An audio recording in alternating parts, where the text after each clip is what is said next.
سلامونه او نیکې هیلې مو ګرځولې. ټول اول د خالد اسرت صاحب د یو غزل سره شریکوم. ډېر لرې رالېږلي دي او غوښتلي چې د غزل په دې غونډه کې خامخا وویل شي. او کوشش به کوم.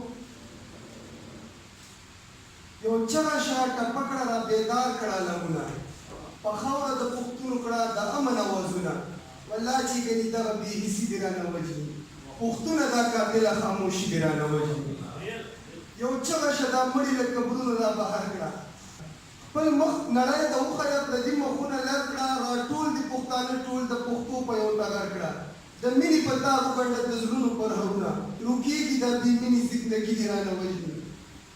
دشمن درته د مکر او فریب د زهرو ډک دی، ستا لاس دی خو ستا لاس کې د پردو خلکو ټوپک دی.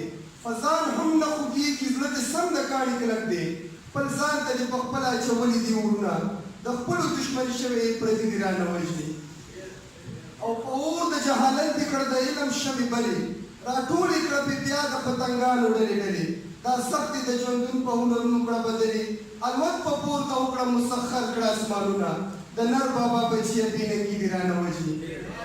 او لا اوس هم د وخت واګې ستا په لاس کې دي نیکبخته، لا اوس هم ته بادشاه یې، لا ګزار نه یې له تخته، لا اوس هم خپله برخه اخیستلی شي له وخته. د ذهن نه دې وشلوه د ویرې زنځیرونه، خالده ګنې دغه غلامي دې رانه وژني.